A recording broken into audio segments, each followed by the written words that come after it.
네, 오늘 말씀의 제목 같이 한번 읽겠습니다.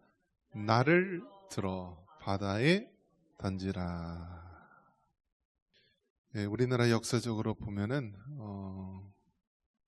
나라를 구한 그런 몇몇 위대한 인물들이 있는데요. 특히 임진왜란 당시에 나라를 구한 사람이 누가 있죠? 이순신 장군. 그래서 우리는 지금 대한민국이라는 나라에 살고 있는데 아직도 조선이라는 나라의 인물을 우리가 나라를 구한 인물이라고 했는데 사실은 다른 나라죠. 대한민국이라는 나라, 조선이라는 나라. 정말 대한민국을 구하는 인물들 우리가 다시 한번 역사가 바로 세워져야 되는데요. 어쨌든 뭐 가장 존경하는 사람 하면 아직도 조선시대 인물 세종대왕, 이순신 장군 나옵니다. 이순신 장군이 나라를 구한 그 내용 보면은 거의 그냥 소설처럼 어떻게 그런 일이 있을 수 있을까. 근데 정말 하나님이 보호하사 우리나라를 지켜주신 줄 믿습니다. 그 당시에 이제 일본이 우리나라를 침략했을 때 이순신 장군이 이제 수군, 해군이죠. 해군을 만들어서 이제 일본을 이제 공격해서 마침내 그 긴 싸움 속에서 이기게 되는데 12척의 배로 333척의 일본 배를 물리친 명량 대첩, 명량 해전이 굉장히 유명합니다. 그때 이순신 장군이 뭐라고 얘기했습니까? 살고자 하면 죽고 죽고자 하면 살 것이다. 그러니까 사, 즉 생, 생, 즉 사 이런 말이 있습니다. 살고자 하면 죽고 죽고자 하면 산다. 근데 그 성경 구절이요. 요한복음에도 나옵니다. 우리 한번 같이 한번 읽어볼까요? 요한복음 12장 25절에도 생즉사 사즉생 살고자 하면 죽고 죽고자 하면 산다 이런 말이 나옵니다. 요한복음 12장 24절 같이 한번 25절입니다. 요한복음 12장 25절 같이 한번 읽어볼까요? 요한복음 12장 25절 자기의 생명을 사랑하는 자는 잃어버릴 것이요 이 세상에서 자기의 생명을 미워하는 자는 영생하도록 보존하리라. 이순신 장군이 했던 말 이전에 이미 요한복음 12장에 예수님께서 얘기를 하셨어요. 자기의 생명을 사랑하는 자는 잃어버릴 것이고 이 세상에서 자기의 생명을 미워하는 자는 영생하도록 보존하리라. 마치 자기가 살고자 하면 죽게 되고 죽고자 하면 살게 되는 것. 그래서 여러분 성경에 보면은 이런 성경의 진리들이 우리 삶 속에 정말 많이 나타나 있음을 보게 됩니다. 요나가 그 하나님의 명령을 어기고 저 반대쪽으로 하나님은 니느웨로 가라고 하는데 저 욥바로 가서 다시스로 가는 정반대편의 배를 타고 갑니다. 하나님께서 무엇을 예비했죠? 큰 풍랑을 예비합니다. 그래서 배가 다 침몰해서 다 죽게 되는 상황이 오게 되자 그 배에 있는 뱃사람들이 제비 뽑아서 누구 때문에 무엇 때문에 이 풍랑과 재난이 우리에게 임하는가 제비 뽑아봤더니 이 요나에게 걸렸어요. 그래서 이 모든 풍랑의 원인이 누구 때문이라고요? 나 때문에. 그래서 한 사람을 가리키는데 사실은 나머지 이 네 손가락은 자신을 가리키는 그런 형국이 되는데요. 모든 일을 보면은 항상 다른 사람 탓하기가 쉬운데요. 내 탓이 더 큰 거예요. 내 탓이. 그래서 결국 이 풍랑이 이 요나 하나님의 명령을 거부하고 갔더니 요나 때문에 오게 된 것을 이야기합니다. 그래서 사람들이 물어봅니다. 그러면 어떻게 하면 되느냐? 그러니까 요나가 이제 사실대로 얘기를 합니다. 이 풍랑이 잔잔하게 하기 위해서는 어떻게 되느냐? 오늘 말씀의 제목처럼 같이 한번 읽어보겠습니다. 나를 들어 바다에 던지라. 한번 따라해 보겠습니다. 나를 들어 바다에 던지라. 우리 박나건 집사님 나라 이 나라 시국, 어지러운 시국을 해결하기 위해서 어떻게 하면 되죠? 말씀의 제목 같이 한번 읽어보세요. 이 나라를, 이 어려운 혼란을 해결하기 위해서 어떻게 하면 될까요? 말씀 제목 읽어보세요. 네. 여러분, 우리 가정, 남편, 자녀의 문제 해결하기 위해서 어떻게 하면 되죠? 예. 바로 성경에 나온 것이 우리 삶의 해결책입니다. 남을 탓하기 이전에요, 내가 먼저 죽고자 하면 되는 거예요. 내가 죽고자 하면. 여기서 죽고자 하는 것이 죽기 살기로 싸운다는 뜻이 아니라요, 나의 옛사람, 나의 혈기, 아직도 제 가운데 묶여있는 나의 옛사람이 주의 십자가 안에서 처리되고 죽는 것을 얘기하는 거예요. 그래서 여러분, 모든 문제 해결은요, 내가 죽고자 하면 해결이 되는 거예요. 왜 우리나라 정치판이 이렇게 소란스럽고 어지럽습니까?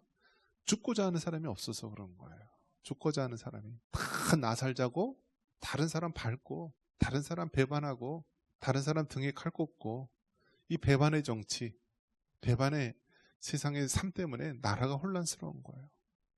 내가 죽고자 하면 우리가 살게 되는 거고요. 반대로 우리가 살려고 발버둥 치면은요, 오히려 죽는 경우가 생기는 거예요. 사, 즉, 생. 죽을 사자죠.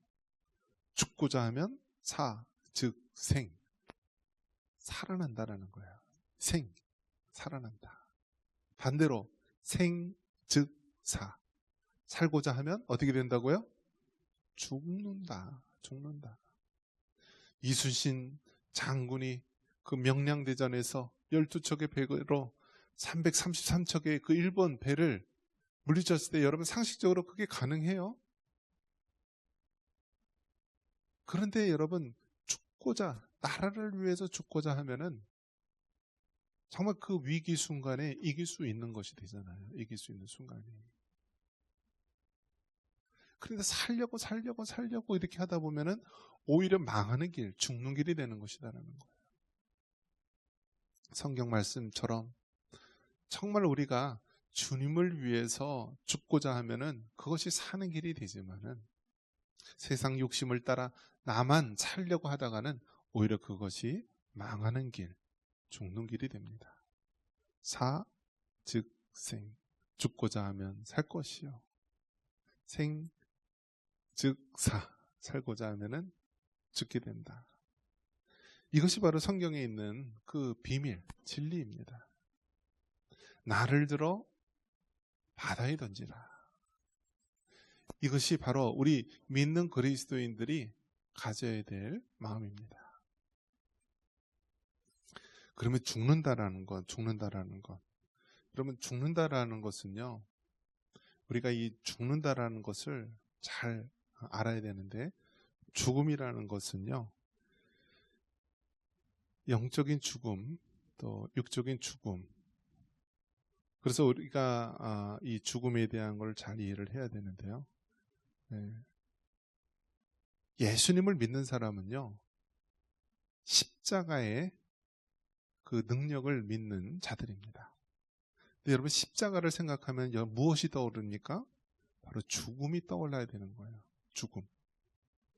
십자가가 당시에 사형 방법이었어요. 사형 방법. 어떻게 하면 사람을 가장 고통스럽게 해서 죽일 수 있을까? 어떻게 하면 사람을 가장 고통스럽게 죽일 수 있을까? 그래서 옛날에는 여러분, 우리나라 조선시대에는 사형 방법이 뭐였어요? 양반들은 사약을 먹여서 죽이고요. 또 일반 사람들은 어떻게 하죠? 평민들은 망나니가 칼을 휘둘러서 목을 베어서 죽였어요. 그래서 효수형이라고 그랬죠. 효수형. 사람 목을 쳐서 그냥 그 잘라진 머리를요, 마을, 동네에 이렇게 걸어 놓습니다. 효수를 시킵니다. 이 프랑스 같은 데서도요, 프랑스에도 대혁명이 일어났죠. 그래서 거기서 무엇을 만들었죠? 단두대를 만들었어요. 단두대. 이 커다란 칼날이 가진 이 칼날을요, 사람을 밑에 들어놓고 이 목 위로 단두대 이 칼날이 툭 떨어지는 거예요. 그럼 어떻게 되죠? 사람 머리가 툭 떨어져서 그냥 떼굴떼굴 구르죠. 단두대. 자, 사람을 죽이는데 뭐 교수형을 시키든지 칼로 뭐 이렇게 효수를 하든지 단두대에서 죽이든지. 그런데 제일 고약한 그 사형 방법이 십자가형이다라는 거예요. 십자가형은 서서히 말려 죽이는 거예요. 서서히 말려 죽이는 거예요. 십자가를 당하기 전에는 먼저 이 쇠조각과 짐승의 뼈가 달린 채찍으로요 사람을 내리칩니다. 그러면 사람의 거죽이요 다 벗겨진다라고 합니다. 피를 질질 흘리고 모든 이 피를 흘리면서 이미 십자가에 달리기 직전에 웬만한 사람들은 다 이렇게 기절할 정도로 큰 고통을 받습니다. 그래서 온몸이 피 범벅이 되고 살가죽이 벗겨진 상태에서 십자가에 달리는데요. 사람 몸에다가 이 못을 박습니다. 그래서 이제 우리가 알기로는 십자가지만 손바닥에 못을 박는 거로 되어 있지만 대부분 이 손목 이쪽 뼈 있는 데다가 박는다라고 합니다. 그러면 여러분 생각해 보시죠. 이 뼈를 뚫고 그 쇠꼬챙이가 못이 박히는 거예요. 나무에. 그러면 매달려 있죠. 그러면 그 당시에 그 중동 지역에 이 한낮의 더위가 어마어마하게 덥다라고 합니다. 그러면 그 더위를 막 이렇게 햇살에서 살가죽이 타는 거예요. 그러면서 뭐라고 얘기하냐면 차라리 죽는 게 낫겠다. 죽는 게 낫겠다.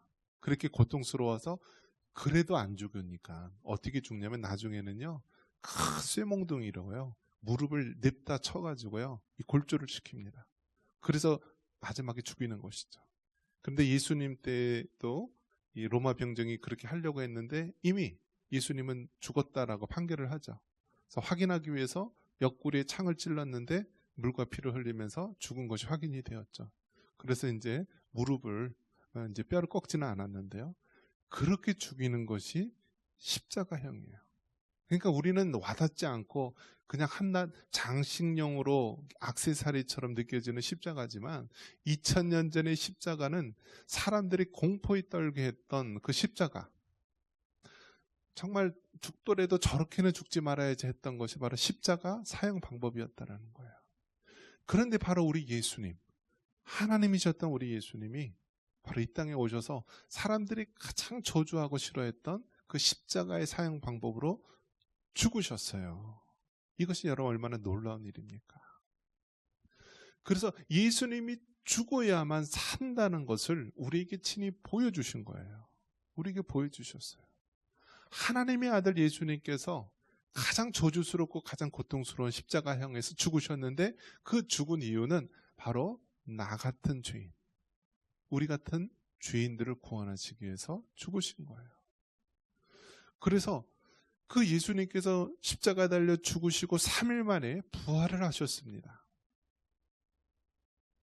그래서 여러분, 우리가 예수님 믿는 이 신앙은요, 반드시 거쳐야 될 단계가 무엇이냐면 십자가에 달려 죽는 과정을 거쳐야 되는 거예요. 왜냐? 십자가에서 죽지 않으면은요, 부활이 없기 때문에 그런 거예요. 부활이 없기 때문에.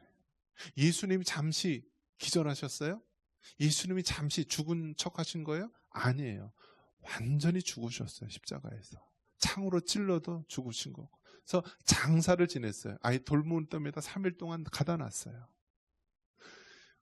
우리도 예수님을 믿는 하나님의 자녀라고 한다면요, 어떻게 해야 돼요? 완전히 죽어야 되는 거예요. 기절해서 돼요? 죽은 척해서 돼요?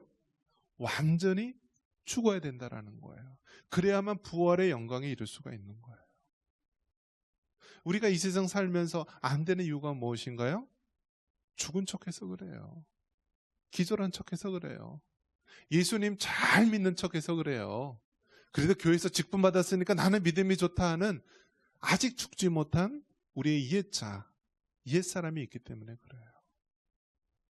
그렇기 때문에 하나님께서 원하시는 것은 무엇이냐면 완전히 십자가에서 우리의 옛 자아가 죽기를 원하시는 것입니다. 그래서 요나도 하나님의 말씀을 어기고 그래도 하나님의 택한 선지자라고 한다면 목에 칼이 들어와도 하나님의 말씀을 전하다가 순교하고 죽어야 되는데, 차마 자기 민족에게 이 해악질을 한 니느웨에 가서, 아수르의 수도인 니느웨에 가서 회개의 복음을 전할 수는 없었던 거예요. 그래서 하나님과 정반대 방향으로 간 거죠. 그런데 막상 풍랑이 일고 그 배에 탄 사람 모든 사람이 다 죽을 상황이 되니까 그제서야 이 모든 것이 나 때문에인 것을 깨닫게 되는 것입니다. 그래서 이 풍랑이 멈추는 길은 무엇인가? 단 하나, 하나님의 명령을 어기고 하나님이 가라고 한 방향과 정반대로 간 내가 이 바다에 던져지는 것만이, 내가 죽는 것만이 이 문제를 해결할 길이다라는 것을 깨닫는 것입니다. 그래서 나를 들어 바다로 던지라. 바다로 던지라. 여러분, 예수님 믿는 사람들, 정말 우리가 예수님을 잘 믿어야 됩니다. 살면서 인생의 풍랑이 올 때가 있고요. 우리가 가진 배가 침몰할 수가 있어요. 가정의 배가 침몰할 수도 있고, 직장의 배가 침몰할 수도 있고, 이 나라의 배가 침몰할 수도 있어요. 그때 어떻게 됩니까? 나를 들어 바다에 던져야 되는 것입니다. 내가 살고자 하면 죽게 되는 거예요. 생, 즉, 사.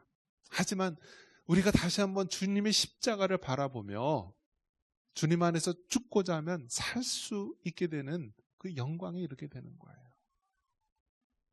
사, 즉, 생. 그래서 우리 예수님 믿는 사람은요, 늘 주님의 십자가를 바라보면서 나를 들어 바다로 던지라라는 이 요나의 고백처럼 우리도 십자가에서 철저히 우리 옛사람이 죽어져야 되고요, 다시 한번 새롭게 변화되어야지 된다는 사실입니다. 오늘날 우리나라가 왜 이 모양이 되었고 왜 이렇게 혼란스럽게 되었습니까? 다 나 살고자 하려고 하다가 결국 이렇게 된 일 아닙니까?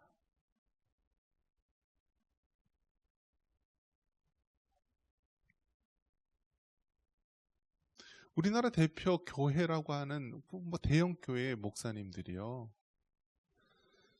서구에 미국이나 유럽이나 이런 데 가서요, 이 자유주의 신학, 아주 좌편향된 신학교에 가서 공부를 한 거예요. 그러니까 그런 데 가면은요, 이게 과연 예수님 믿는 신학교인지 아니면 어디 뭐 우상을 섬기는 학교인지 모를 정도예요.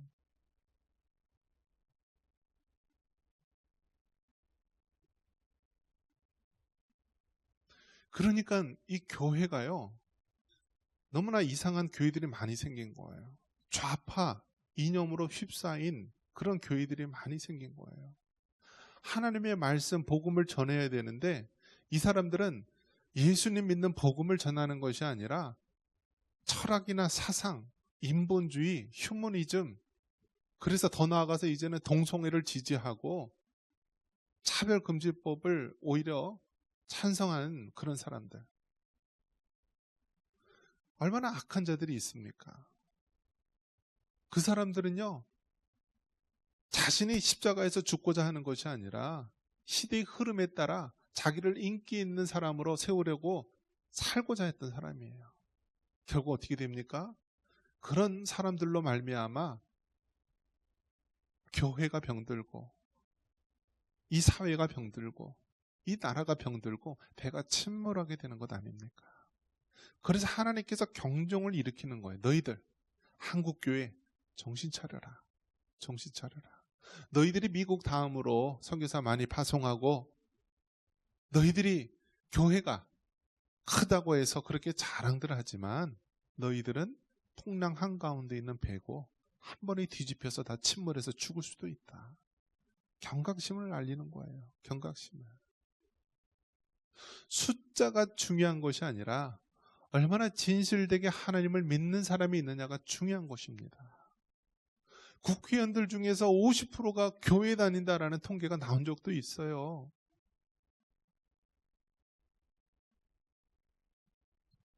이번에 뭐 좌파, 아주 극좌 그렇게 외치는 그런 국회의원이 있는데요. 그 국회의원이 영상 SNS에 올렸는데 폭탄주 제조하는 방법을 올렸어요. 무엇을 제조한다고요? 폭탄주 제조하는 방법. 막 윤석열 대통령 물러나라 뭐하고 이 사람들 모여서 이 폭탄주는 이렇게 만드는 거다 하면서 SNS에 올리면서 했는데 알고 봤더니 오늘의 교회 장로님이에요. 우리나라 아주 대형 장로교회 장로님이에요. 무슨 상황입니까? 우리나라 대표적인 그런 장로교회에 초대형 메가처치 교회 장로님이 폭탄주를 만드는 것을 영상에 올리고 나가서는 술 먹고 사람들하고 어울리고 온갖 그냥 악법이란 악법 동성애를 지지하고 뭐 하는 것들을 만들면서요. 그렇게 하는 사람이 결국 보니까 알아보니까 교회 장로님이래요. 장로님. 오직 그 사람 한 분뿐입니까? 얼마나 많은 사람들이요 그렇게 죄 가운데 빠져 있는지 모릅니다. 어떻게든지 공천 한번 받으려고 윗사람한테 눈치 보고,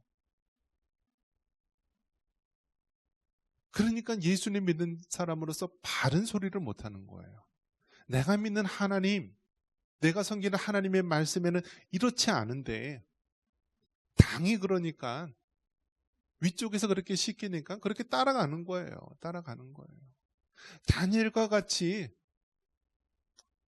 하나님을 향해서 신앙의 절기를 지키고 요셉과 같이 이 7년 흉년을 구원할 수 있는 그러한 믿음의 사람들이 필요한데요. 다 각자 자기 살고자 하다가 결국 나라가 망하는 지경에까지 오게 된 것입니다. 그래서 여러분 하나님께서 이 나라를 흔드시는 거예요. 하나님께서 이 나라, 대한민국이라는 나라를 하나님께서 흔드시고요. 제일 먼저 각성하게 하는 것이 이 땅에 있는 5만여 교회예요. 5만여 교회. 너희들 숫자를 자랑했지? 뭐 1200만 명의 그리스도인이 있다? 알고 보니까 뭐예요 다? 대다수가 다 이단과 사이비들이고요. 한번 환란 왔다 하면은 우르르 불교로 가든지 천주교로 가든지 무교로 가든지 하는 사람들. 그런 사람 다 필요 없다라는 거예요. 하나님께서는 숫자가 중요한 것이 아니라 기도원의 300명의 용사가 나라를 구했듯이요. 하나님 앞에 바로 선 믿음의 사람들, 나를 들어서 바다로 던지라. 내가 죽어야 이 나라가 살고 내가 죽어야 이 사회가 살 수 있다라는 그러한 하나님의 사람들을 요구하고 있는 것입니다. 여러분, 우리가 정말 큰 혼란 가운데 있지만 오히려 감사하기 바랍니다. 우리가 이런 난리가 아니었다면 지금 이 나라 상황이, 지금 이 세상 상황이 이토록 망가져 있으리라고 우리가 어디 상상이나 했겠습니까? 우리가 그토록 존경해왔던 그런 검판사들이나 그렇게 정치권에 있던 지도자들이요, 그렇게 부패하고 그렇게 잘못되어 있을 거리라고 생각했습니까? 하나님께서 이번 기회를 통하여서 이 땅에 있는 교회와 믿는 그리스도인들을 통하여서 이 땅이 다시 한번 하나님 앞에 회개하기를 원하십니다. 그리고 우리가 다시 한번 주의 십자가 앞에서 우리의 옛사람이 죽기를 바랍니다. 우리의 옛사람이 나를 들어 바다에 던져야 할 때 그 배가 침몰당하지 않고 살아날 수 있듯이요, 우리가 이 난국에서 우리 자신을 주의 십자가 앞에 희생하고 던져서 다시 한번 우리가 이 사회를, 우리 가정을, 이 나라 민족을 살려야 될 상황에 놓인 것입니다. 여러분, 살고자 하면 죽게 됩니다. 하지만 주님의 십자가 안에서 우리가 죽고자 한다면 다시 살게 될 것입니다. 이러한 은혜가 있기를 주님의 이름으로 축원합니다.